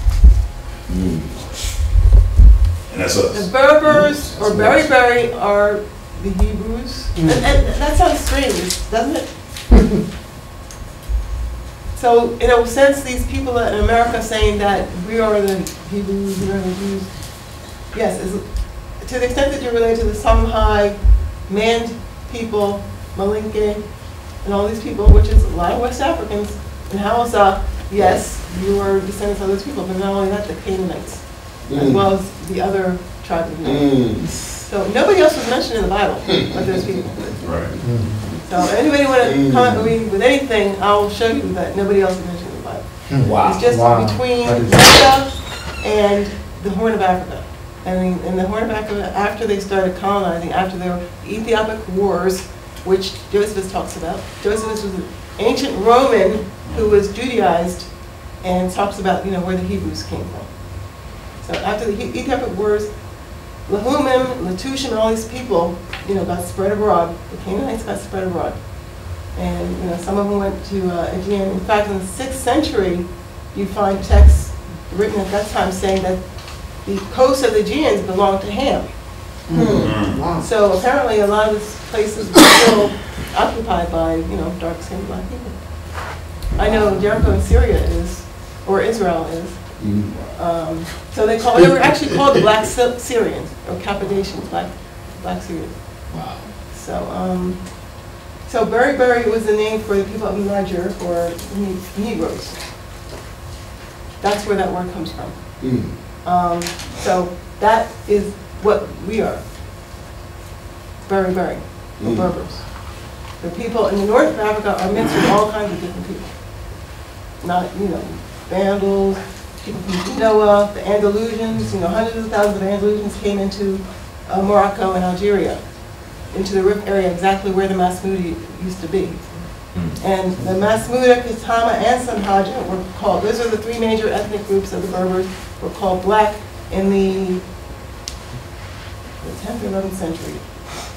So anyway, at the time that all these Moors or Berbers were conquering or invading Iberia and Italy and southern Europe in general, they were black. Yes. Did your studies, did your studies cover a people in the Morocco area? The name was the Haratines? Haratin, yeah. Haratines? Well, the Haratines are the only people probably that are related to the ancient Egyptians today. There's also related to the Tata Karit or Karadan. But I don't think that they were Berber. I think they were but they're definitely were the indigenous of that area of Morocco. Yes. Yeah, but they probably encountered the Moors or the Berber. So there's Haritan, there's Gnawa or the Janawa, whose name comes from Jaina or Juhayna of the Kuta Himyarites. Yes. Yes. Yeah, George G.M. James said that in Stolen Legacy that when they were fleeing Egypt, that they went down into Morocco. And so another thing. Custodians of the Egyptian mysteries. Yeah. Well, I just want to mention one thing about that, because remember, you're talking about, I didn't mention this, but an early name for some of the people in this region was Mizraim. Southwest Arabia. Yes. Wow. That's why the Tuareg still have a group named Imazara. Imazura. Banu Mazura, they were called in. But anyway, so you have to know about the Tuareg, you have to know the Bible to really know what I'm talking about. The different tribes, Amalekites, Philistines, Umayma. All those were names of these group of tall people that were very just violent. And I mean, the Tuareg are very violent people. They became very monastic, strict under. But before that, they were Amalekites. They were Philistines. They were the people that destroyed everything. They were slave. They were the people. Everybody's afraid of them. In the Bible, it says the Israelites. It says Amalekites, first of all nations, and they were always, at war with the Israelites, who were, regular-sized people. So the Tuareg and the Philistines, they're the same people. The Amalekites and Philistines. The Amliku or Amalekites are also mentioned in Hadramaut in the colonial era. So they didn't die out either. They're usually called the extinct Arabs in the Middle Eastern texts. There's a group called the extinct Arabs, but a lot of these people are still around. And the Dawasir and other very tall, big groups of Arabs and Africans are descendants of these people. So, I mean, they still have their names. I didn't go into that. On my blog slide, you could see the names of the Edomites, Canaanites, and Israelites still found among the Dawasir. Even the name Del El-Yashir, which is their name, that might even be the name of Israel, for all I know. I don't know.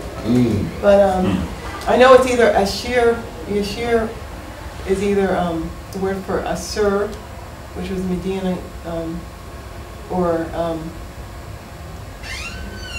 Israel.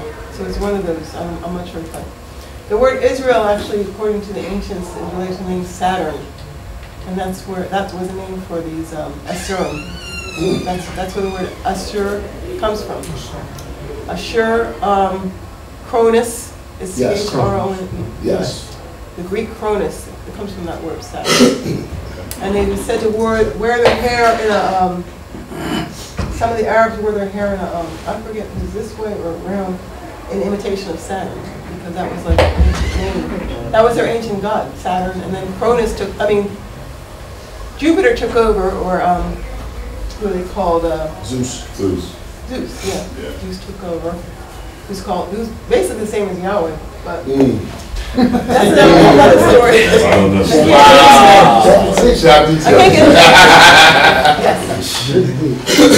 Wow. At what point, speaking of now more sort of like bringing it to modern time, at what point did the Arabs, were the Arabs not seen in the way in which you're saying, right? So like at the end of the 600s, when they started to move into Africa. See, what happened was when the Arabs went to Syria, well, even before that, when Arabs went to Persia, which is the whole area of Afghanistan, Iran, northern parts of India, and into Turkmenistan, all these places, all those people, because they had some lineage from or great-great-grandparent from an Arab, they started to call themselves Arabs. So that's why you see all these so-called hadiths coming from those areas, like Tabari from Tabaristan, Bukhari from Bukharistan. Those are all Persian places. Wow. Right. So they're not really That's right. Arabs, but those are the people that took over during the Abbasid period. So That's right. What time period? that's after the 9th. Took over from the Umayyads. Took over from the Umayyads.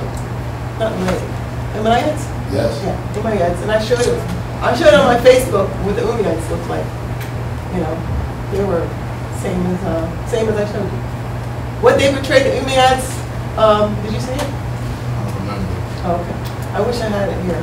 Probably have it on my computer. But the Umayyads are portrayed a dark brown color. Dark brown, very dark brown color.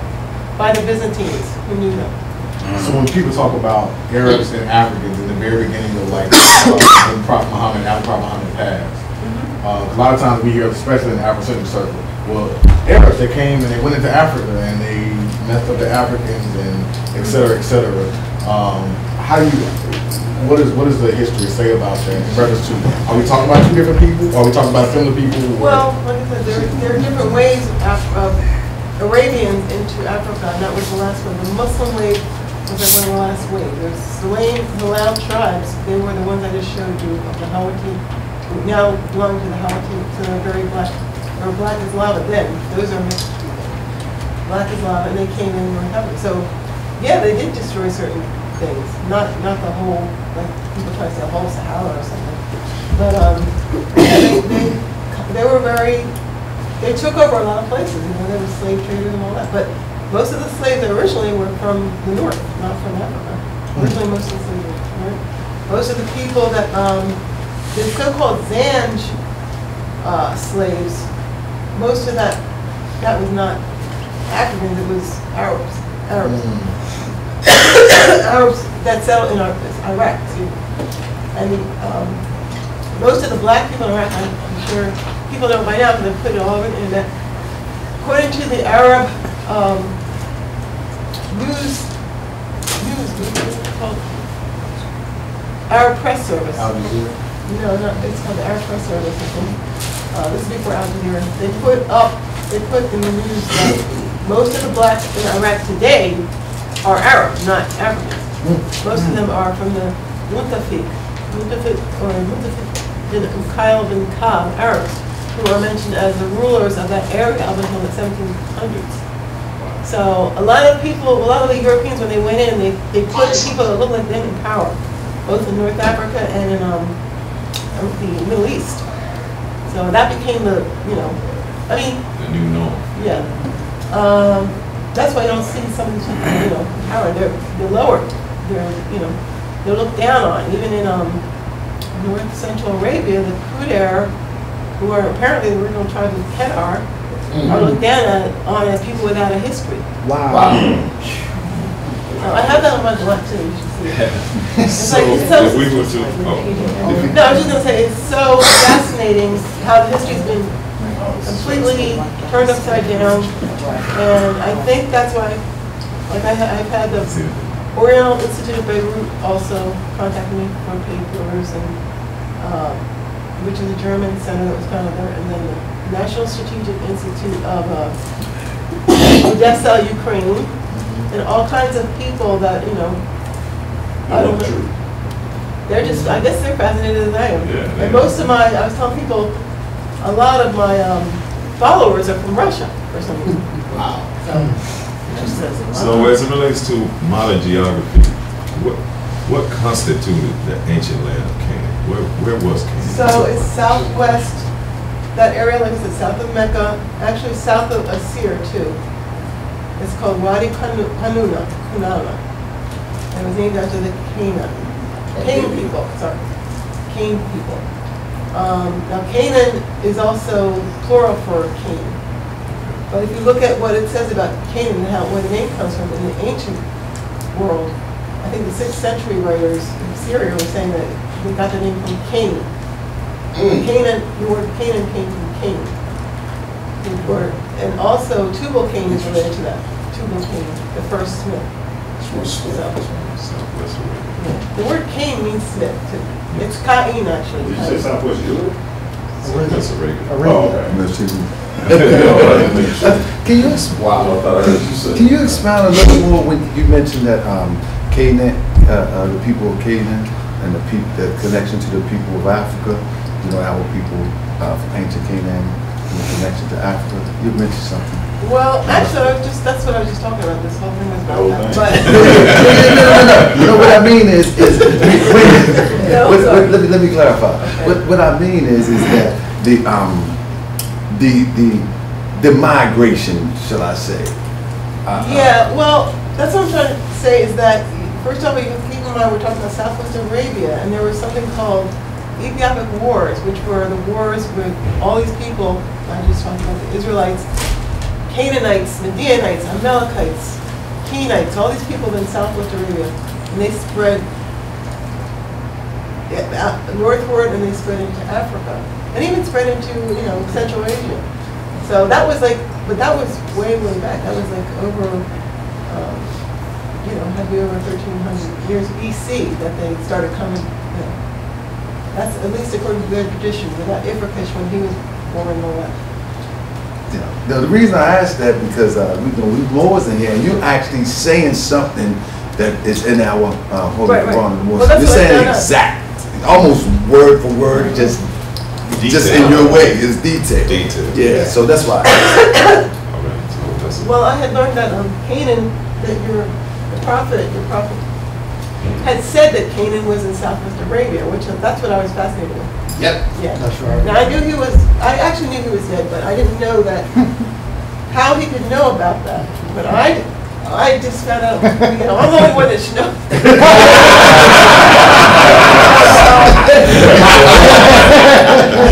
But actually, so basically from looking at Kamal Salibi's book, because this was told to me, Kamal Salibi's book, The Bible Came from Arabia, he already showed that all those names of the tribes of Israel, Canaan, Edom, all those places definitely were in Southwest Arabia. And that just allowed me to put 2 and 2 together. Why you found the same tribal names on both sides of the Red Sea and stuff. But he didn't know that, it's not just the villages, but it was the tribes. And I was told about this book when I worked for, I don't know if you know Zahi Hawass. He was in charge of the Giza pyramids and the pyramids, antiquities of Egypt. He was like a kind of racist. So he's Egyptian, but racist. Egyptians, many of them are like racist against people of dark color, especially Africans of dark color. Especially Africans, not even people of dark color, but also Africans. And he, I worked with him, but there was another guy there from the tribe of Murad, the Himyarite tribe of Murad. And I had just happened to know that because I studied ancient South Arabian things.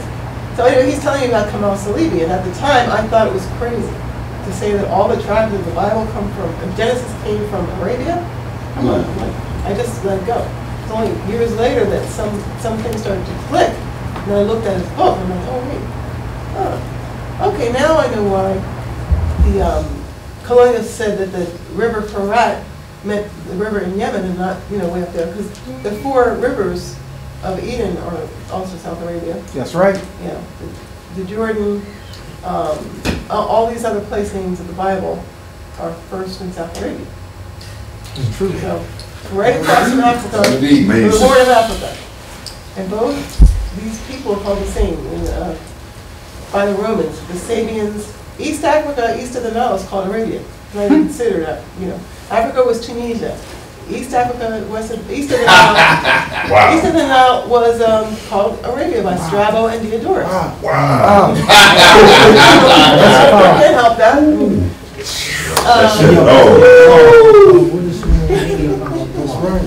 Be watching this instead of putting it up, you know what I mean? Afroasiatic blogs.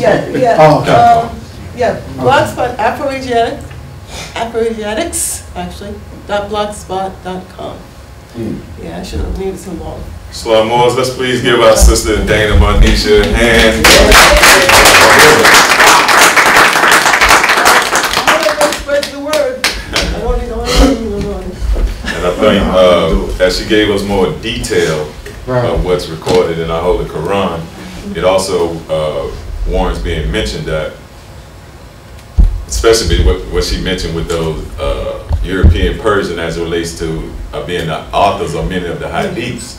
Right. We see why Prophet Noble Drew Ali was not a hadithist. Right. He was a Quranist. Right. And also, he didn't want to trade one slave master, the European, for an Arab slave master. That's right. And that's why he found it important to design for us our own system of Islam. Yeah. That's right. The word Ahmar was used for Persians and Syrians, meaning slave. And that's how it came to mean the red man or the white man. Yeah. That word Ahmar is different from the Abiyad used for black. but Ahmar came to mean slave.